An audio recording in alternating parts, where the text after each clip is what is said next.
De volta aqui com o Jornal Gente, na Rádio Bandeirantes, na Band News TV. Vamos falar de din-din, Pedro? Vamos. Dinheiro, se os juros estão altos, é ruim para produzir, é bom para investir, não é?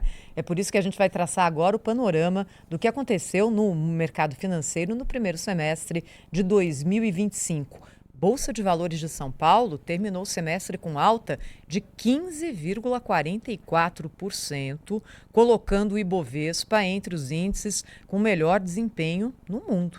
Por que será, hein? O Rafael Figueiredo, estrategista de ações da XP Investimentos, está ao vivo aqui conosco para falar sobre mercado. Vamos começar falando então sobre a sua área, que é a área de ações, né, Rafael? Bom dia, seja bem-vindo. O que se destacou no mercado financeiro, principalmente na área da Bolsa de Valores, no Brasil nesse primeiro semestre? Oi, Thaís, bom dia para você, Bom para a dia. Sônia, para o Pedro, para toda a Bom dia. audiência. É um prazer estar com vocês aqui mais uma vez. Tivemos um primeiro semestre, eu não vou dizer extraordinário, porque a gente já teve outros movimentos de tal magnitude, mas de certa forma muito melhor daquilo que se imaginava no início do ano.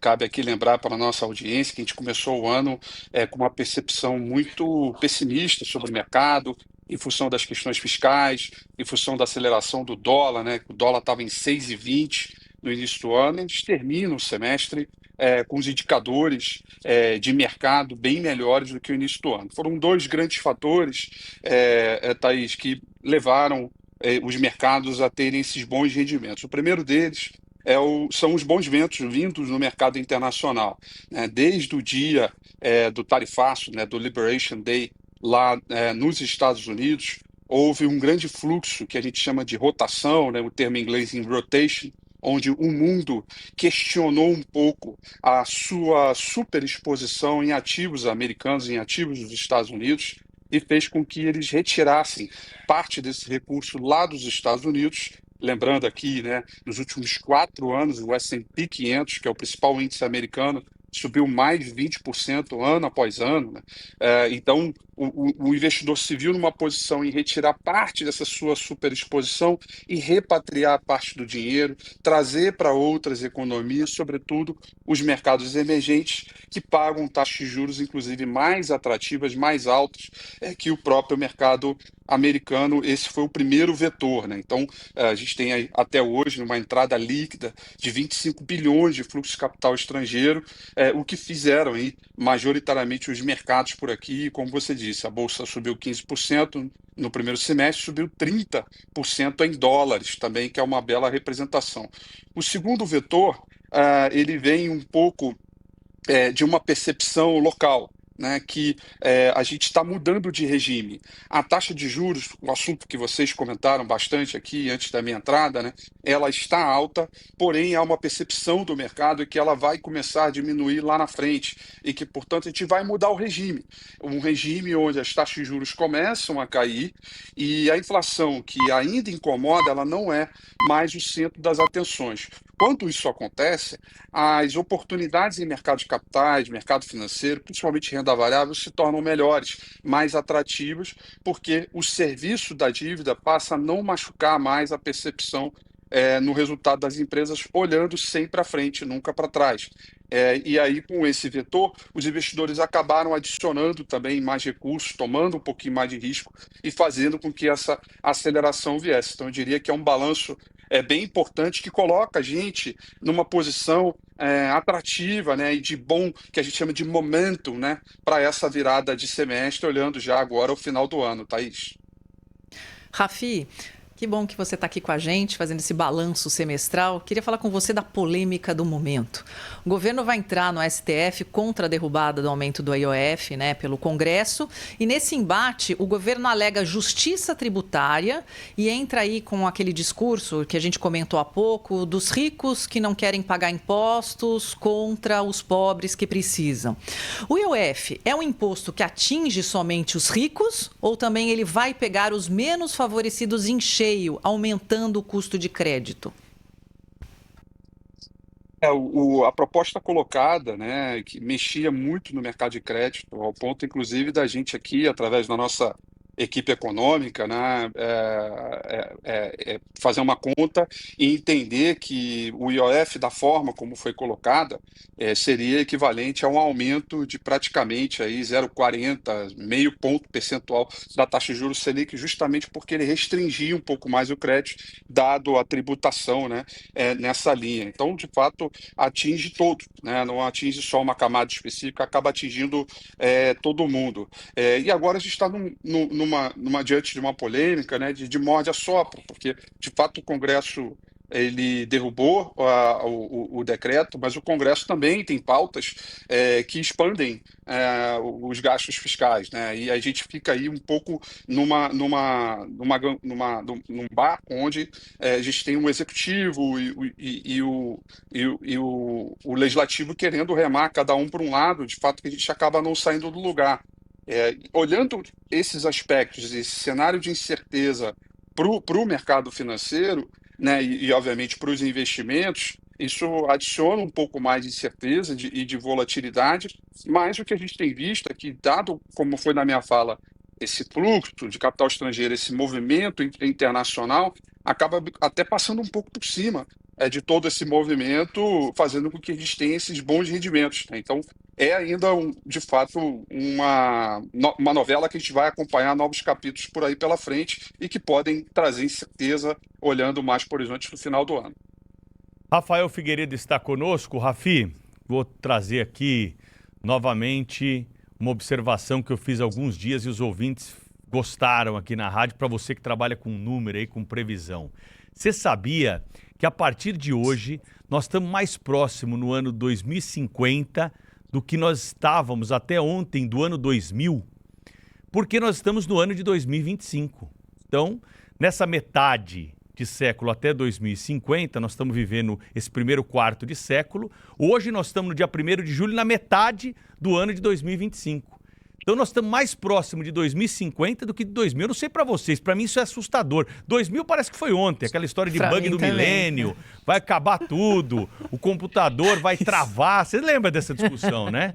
Opa! Avião, não vai saber pra onde vai, o computador não vai saber virar o 1990 pra o 2000. Vamos morar num bunker. Parece que foi ontem isso, mas os caras estão falando já que isso tá mais pra trás. Agora a matemática nos ensina que nós estamos mais próximos do futuro. Mas voltando ao passado, que é a origem da minha pergunta, isso só para botar a cabeça para funcionar aí, que é uma das funções do rádio é mexer com a imaginação.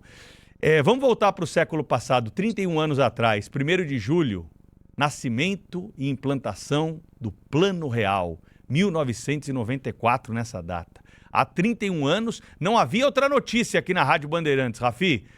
Diversos Rafis estavam no ar aqui ao longo da programação, tentando explicar para a população, mostrando. O que você pode dizer para a gente do Plano Real aos 31 anos de vida, frente aí ao dólar? Daí vai ter ouvinte que vai falar assim, já foi 1 para 1, hoje nós estamos 5 e quanto aí, Thaís, que você falou? 5,40 alguma coisa, 5 e 40 alguma coisa aí. Qual o balanço que pode ser feito do Plano Real, Rafi?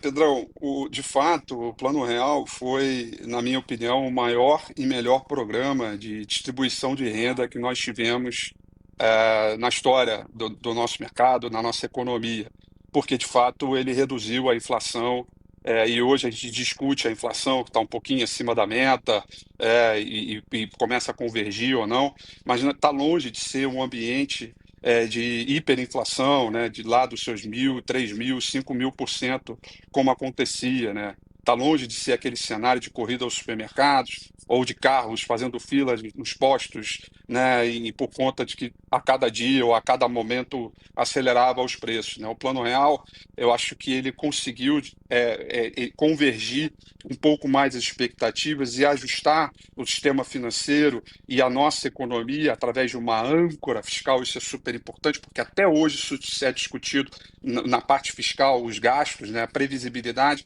mas para o lado da demanda, a gente pôde poupar. A gente, como sociedade, né, a gente conseguiu ter a oportunidade de fazer poupança, de gerar riqueza através da poupança, e isso para os investimentos, sem sombra de dúvida, acabou repercutindo de maneira muito positiva. Se você pegar pós-94, a gente teve uma crise internacional, petróleo em 98, mas a partir do ano 2000, combinado com um bom movimento do mercado lá fora, essa poupança externa veio para o Brasil e os brasileiros puderam poupar, justamente porque não havia mais aquela incerteza com inflação que o Plano Real veio para reduzir praticamente a zero aquele cenário de incerteza. E aí, desde então, a gente conseguiu, né, criar reservas. As nossas reservas monetárias, em dólares, por exemplo, são reservas fruto, né, dessa transformação dessa moeda. Então, eu acho que, sem sombra de dúvida, isso, para mim, foi o melhor programa. A gente tem diversos programas hoje que distribuem renda, mas o Plano Real é o topo dessa cadeia, justamente porque melhora a previsibilidade e faz com que a gente possa trabalhar uma âncora fiscal de maneira justa e aplicável de acordo com o tempo.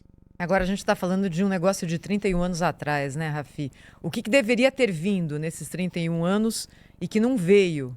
Que impede o Brasil de dar aquele salto que todo mundo espera, mas fica assim, sabe, só olhando para o futuro. Eu acho que a gente tem aqui, né, são ciclos, né? A gente tem que entender que diante da nossa economia e da própria problema crônico que nós temos na questão fiscal brasileira, é que quando está tudo bem, é hora da gente acomodar e gerar poupança, para justamente quando as coisas ficarem ruins, e mais uma vez, não porque eu torço para ficar ruim, mas é que o mundo todo é cíclico, passa por momentos de euforia e de pessimismo, isso é natural diante dos ciclos de negócio de qualquer empresa, de qualquer estado, qualquer economia, e de a gente ajustar isso. O que a gente aprendeu ao longo desse tempo é que nos momentos positivos a gente conseguiu surfar e gerar essa poupança, né, o superávit fiscal e através desse movimento conseguir atingir em cheio, né, toda a sociedade com os nossos programas econômicos aqui. Mas diante também das dificuldades, e também aprendemos com a pandemia, que a gente pôde fazer um esforço de que, através da poupança gerada, a gente pôde também fazer medidas contracíclicas. Agora, o que a gente aprende com isso? É que tudo isso tem limite e que a gente não pode usar essas medidas contracíclicas, né, de expansão fiscal, de maneira desordenada e como se não houvesse limite, né? Justamente porque isso gera inflação, isso tem consequências para toda a sociedade, como é o caso da inflação. Então, o aprendizado aqui é que, se a gente não olhar estruturalmente para essas questões fiscais, a gente vai viver voos de galinhas, né? E a gente não pode acomodar como sociedade que crescer 3% está bom, né? Ele é um crescimento muito pequeno diante de uma realidade do tamanho da nossa economia, das questões de como a gente tem, de recursos naturais que nós temos aqui, né, de toda a forma como nós temos aqui de alimentar o mundo, de riquezas naturais, para poder importar, trazer essa riqueza do mundo para o Brasil, de forma que a gente possa crescer muito mais de 3,5%, como é esse crescimento que eu chamo de crescimento medíocre, diante da realidade do potencial da nossa economia. Então, é isso. Eu sempre bato na tecla que a gente tem que evitar aqui os voos de galinha, né, e tentar fazer a nossa economia crescer de maneira sustentável. Verdade. Ô, Rafi, pergunta aqui dos nossos ouvintes rapidamente. O dólar está se desvalorizando não somente em relação ao real, mas a diversas outras moedas do mundo. Euro, por exemplo, bateu 1,18 dólares. O que está acontecendo, Rafael Figueiredo? Como eu disse na minha primeira fala, né, desde o dia do tarifaço do Trump, grande parte dos recursos que estavam lá nos Estados Unidos, aliás, não tinha outro lugar no mundo a não ser investimentos lá nos Estados Unidos, seja via Tesouro, Bolsa de Valores, o que quer que a gente aponte. E parte desse recurso está indo para outros lugares, como, por exemplo, o euro, né, em função dessa rotação, né? Então, essa repatriação tem beneficiado bastante outros mercados, moedas competitivas ao dólar, como é o franco suíço, como é o euro, como é o iene, entre outras tantas por aí pelo mundo. E o euro, mesmo diante de algumas dificuldades da sua própria economia e algumas fragilidades, tem capturado bem esse movimento. E, na minha análise aqui, acho que esse movimento de rotação deve continuar e o euro deve continuar se valorizando, né? O dólar contra essas moedas desenvolvidas está no seu ponto mais baixo desde fevereiro de 2022 e cai 13%, né? É bem representativo essa desvalorização do dólar contra outras moedas no mundo, e há uma tendência natural, né? Vale lembrar que a nossa audiência são 18 anos de dólar se valorizando contra praticamente todas as moedas no mundo Uhum. inteiro. E eu acho que a gente está tendo uma pequena reversão desse processo, portanto, pode acontecer um pouquinho mais de queda, sim, em valorização do euro e outras moedas. A Sônia aí, né, os investimentos Rafi, delas aí devem valorizar aí. Rafi,